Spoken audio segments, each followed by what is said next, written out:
Hi everyone, and welcome to the Kathy Reiswitz Show. I am Kathy Reiswitz, and today I am joined by Joel Dietz. He is the founder of Swarm, which Entrepreneur Magazine called a crowdfunding platform that operates on a Bitcoin framework.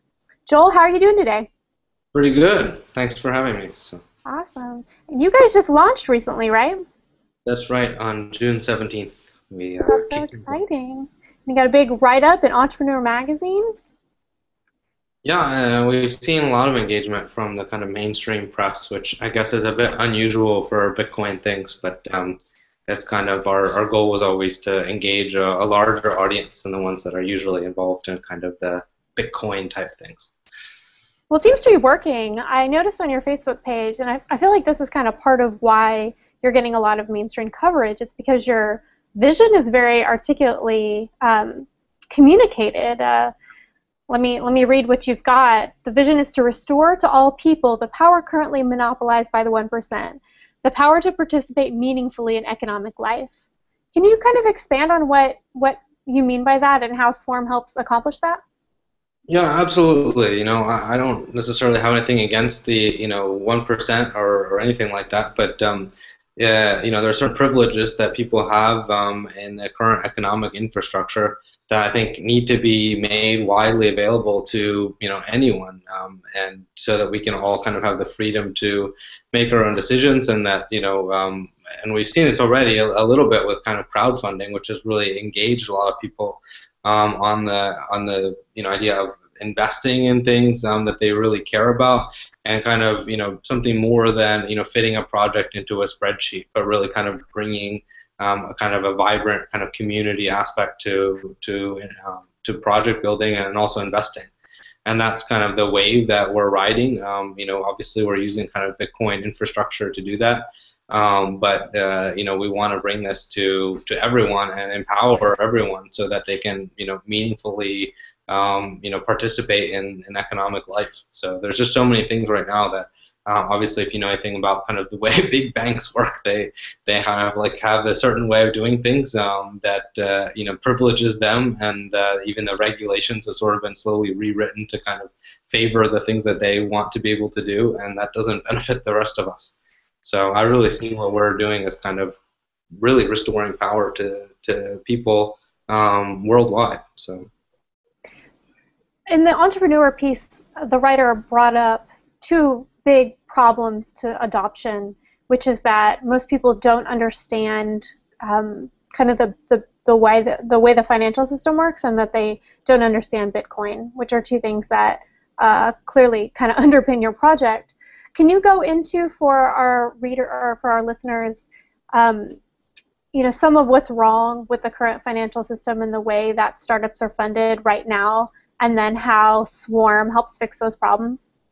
yeah, absolutely. So there's just in the United States in particular, it's very, very clear that the administration and everyone else said, oh, we really want to allow people to invest in equity, right? So let me give you an example of something that's really bad right now.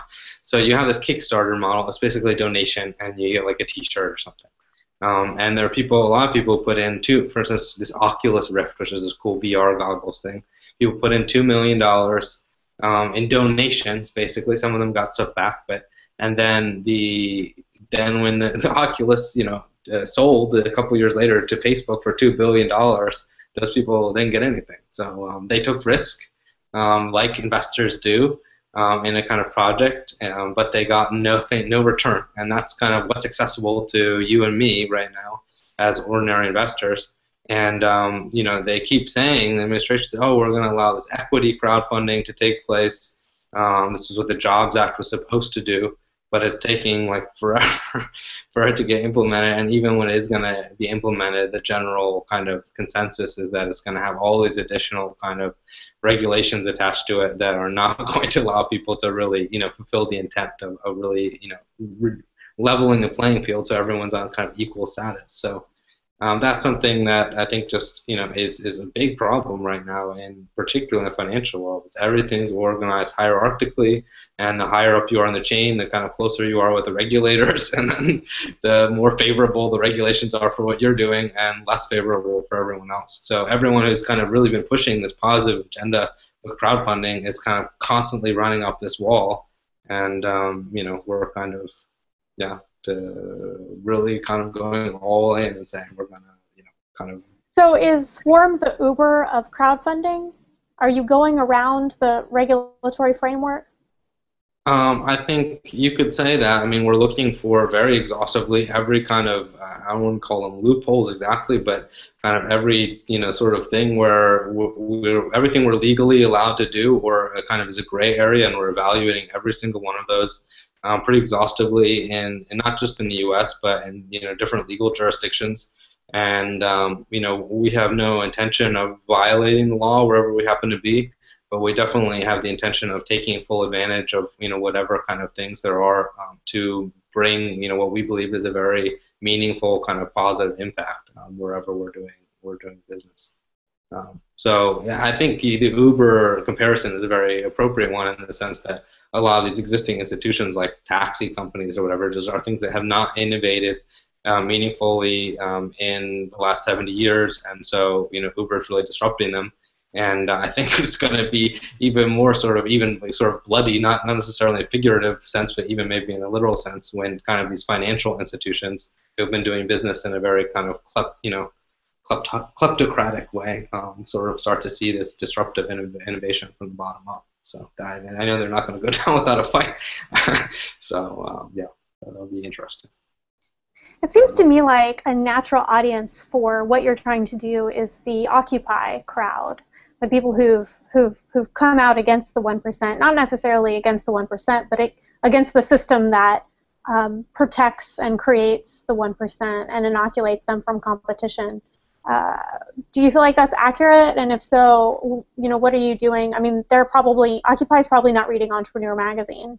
So how do you reach those people and convince people that, like with Uber, we're beginning to see a little bit of that crowd, the social justice crowd, understand how it helps everyone.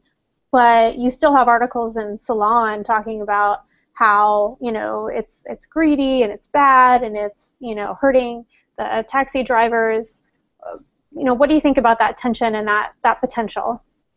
Yeah, it's a massive tension, and I think there's different, kind of factions. I've been involved in some of these, sort of sharing economy, collaborative stuff, which, kind of there's some crossover between that and the Occupy, and there's, sort of, I want to say a kind of like good feeling aspect to it, and the kind of communal things where people do it that is really positive, and then there's also the sense in which there's just sometimes a stasis that comes from any kind of community where like everyone's just been doing it this way forever, we should keep doing it, and then anything that's disruptive is kind of perceived as negatively. Right. And I'm definitely on the side of kind of positive disruption, but I like having the kind of communal aspect to it as well.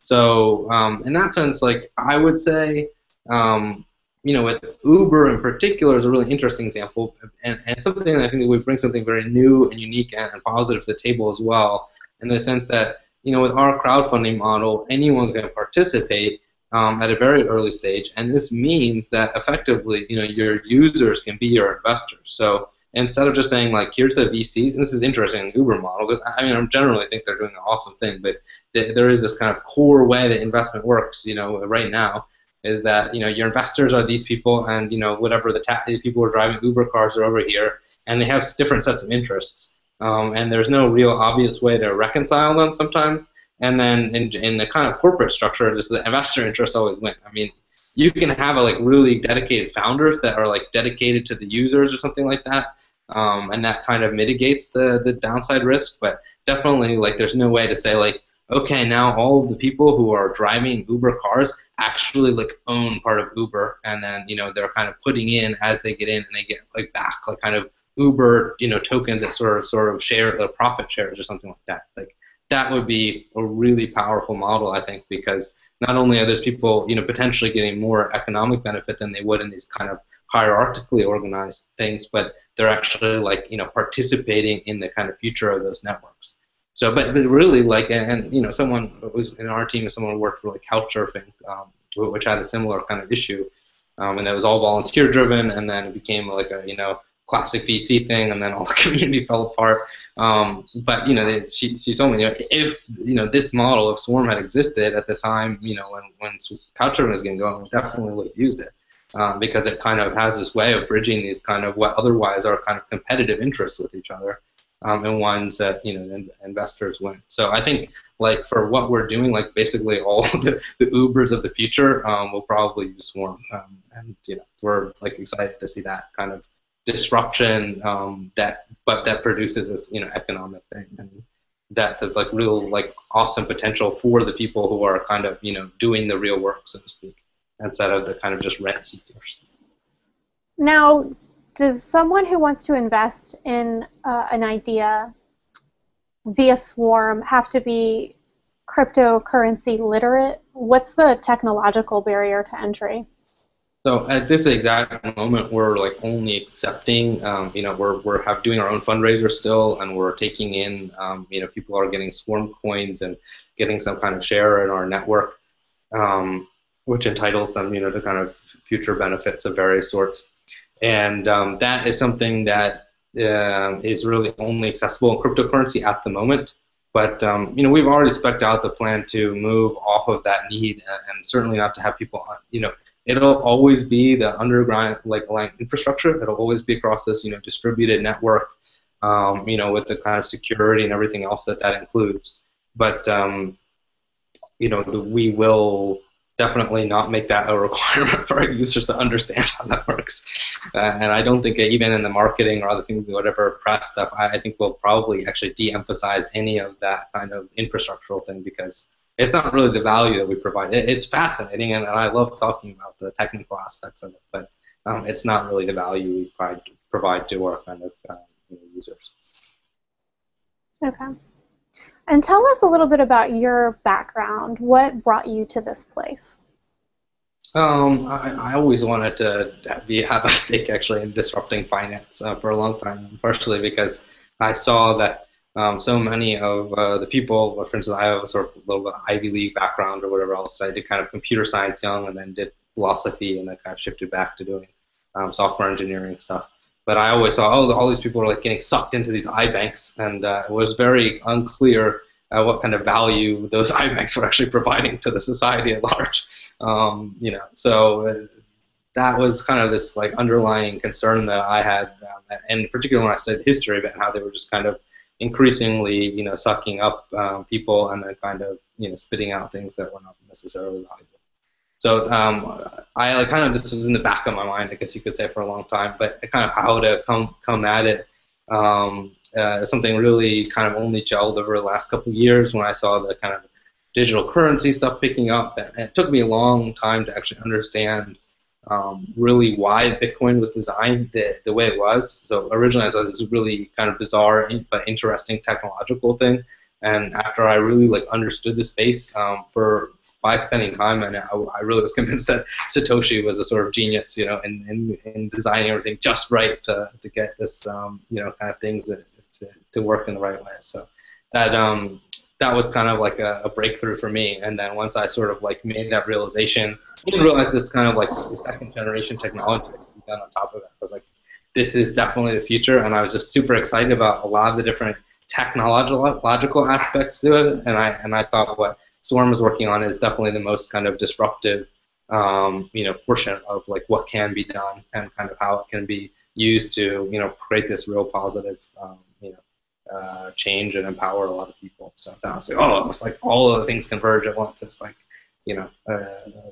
whatever, making some money, which I'm very happy to do and help other people do, and empower people who are not previously empowered, and do something that's really technologically innovative and interesting at the same time, which I don't mind at all.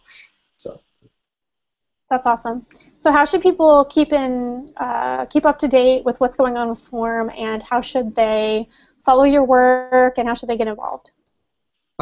So we have a bunch of engagement channels. Our website is swarmcorp.com, and there's a newsletter you can sign up for there. So that's some updates, and we also have these kind of swarm agents, people who are just kind of contributing something on a kind of hour or something, maybe a couple hours a week basis, who just really want to see this kind of this model succeed and fulfill the full kind of potential of it.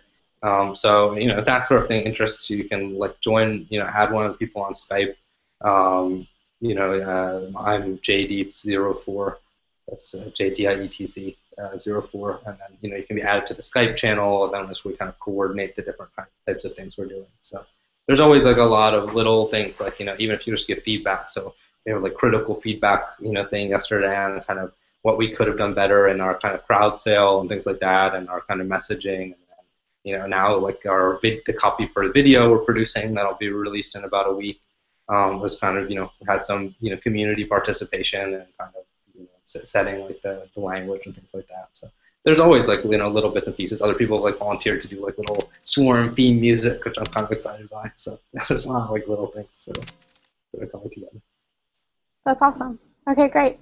Well, thank you so much, Joel, for coming on. I'm really excited about Swarm. I think it offers a lot of promise for disrupting an industry that's really kind of central to all of the other industries, which is innovation and entrepreneurship. Thank you guys so much for watching, and catch me Monday, Wednesday, Fridays. Like, comment, subscribe. Thanks.